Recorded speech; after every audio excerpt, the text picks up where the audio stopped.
Welcome to Engineering Scale Models. I'm Jason, your host, and I do models and apparently electronics. What are we looking at today? We are looking at the iFixit Pro Tech Toolkit. Got a little owner's guide here. It was interesting. Talks about the tools, a little bit of their story of iFixit. I think iFixit's an okay company. I think some of their stuff's a little overpriced, but they do make some great things. Um, Now, I recorded this video and I didn't press the record button, so I'm redoing it. So we'll see how it goes. Hopefully, I mentioned everything I mentioned before.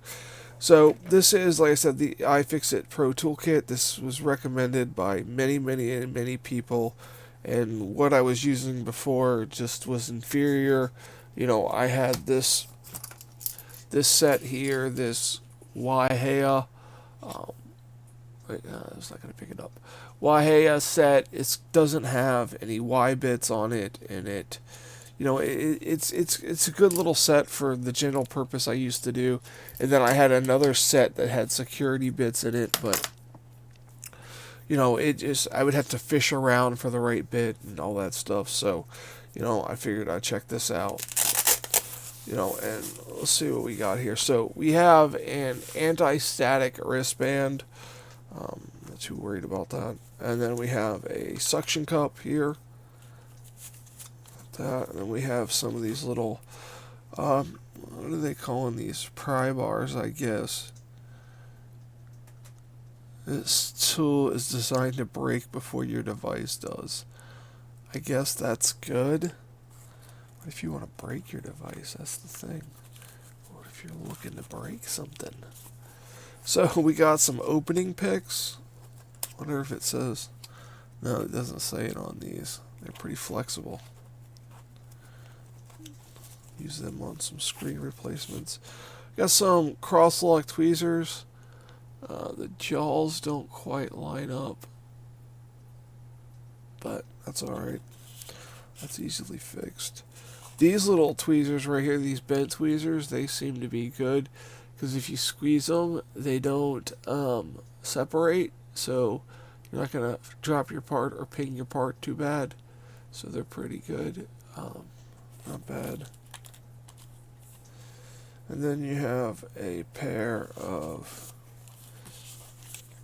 these wider set that have serrations in there. Yeah, you can see the serrations. Little serrations in there. So, and then you got the spudger, and what I will use it for mostly is a pointer.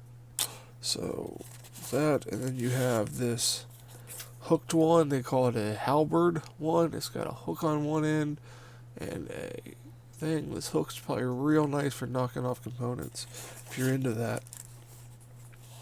And then you got a metal one for when you really hate what you're working on. You really want to knock off as many components as you want. And then you send it to somebody else to be fixed. So, and then you got the Jimmy tool. Again, this is a good tool. I've already owned one of these, and they do open a lot of things. But these are great for, breaking things further. So, nice set of tools. If you take apart your device and you don't know what you're doing, you can break it extra, and you have extra work to do, and you're kept busy for months. So, and here is the meat of the situation, and we have the screwdriver set. It's got your Phillips, your Y's, and all that stuff. So, and it's got a nice handle. Now, I would like to have two of these. If you watch my channel, you know I like two of everything.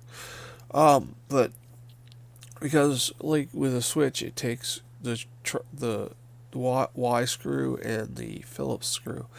So I would like to have one for each bit, so I don't have to swap around. But I can't see that you can buy these without this bit set. So yeah, so I'm just gonna deal with that. So it's pretty nice. A little magnet thing here, and this looks like some kind of adapter or something for 1/4 inch. Yeah, that is some kind of adapter. Oh, maybe. Yeah, it looks like some kind of 1/4 inch adapter if you got a 1/4 inch driver. I wonder if these fit in the electric screwdriver. Let's see if they fit. Let's see if they fit in my E-Design. Man, this doesn't even have a model number on it. Oh, yeah, here it is. The ES121. I love this thing. This thing is fantastic. It's so intuitive. So let's see if they fit in here. So let's just take a 00 Phillips. Oh, it does fit. And it's a good fit. Oh, that's nice. So, you know, this is, I don't know if I've done a review on this, but I've had this for about 2 years and it's still fantastic. Battery capacity is still good on it. So, back to this. You got a little tray here, the lid. You could put, like, your little components in. Now, here's where I realized the video cut off when I was talking about this last part here. And this is, overall, I think this is a great kit. I think it's worth the money. I think it's a fantastic kit. But here is where I think that the kit falls short. Now you have this little thing. The lid's magnetic, and then this has got a metal backing on it, so it sticks to this magnet here. So I'm like, okay, this magnet's stuck in there and all that stuff, and I see, like, boom, I can pull this magnet out. So it's like a little magnetic screw tray, right? You know, you get a little screw mat. But here's what gets me. iFixit makes this mat right here. This iFixit magnetic project mat. It's like expo board with grids put on it, okay? And they make that so they know what they're doing. And then that's a fantastic product. Excellent. I love it. Use it for tons of different things. Not just holding screws, like scale model parts, teeny tiny parts. I put them in little dishes on there. It's fantastic.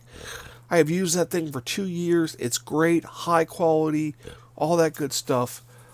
Why couldn't they make this an expo with some grids on it?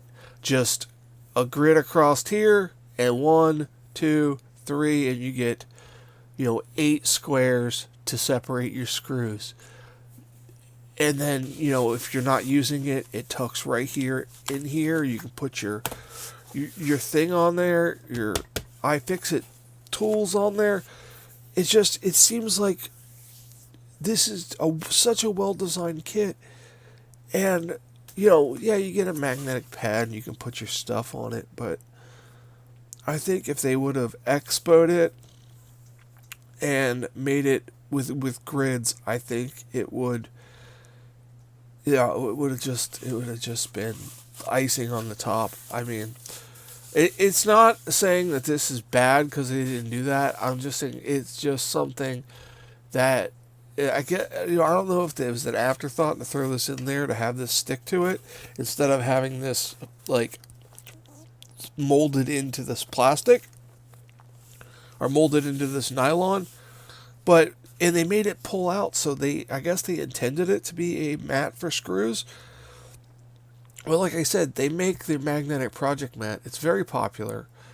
Why not just expo it and put the grids on there?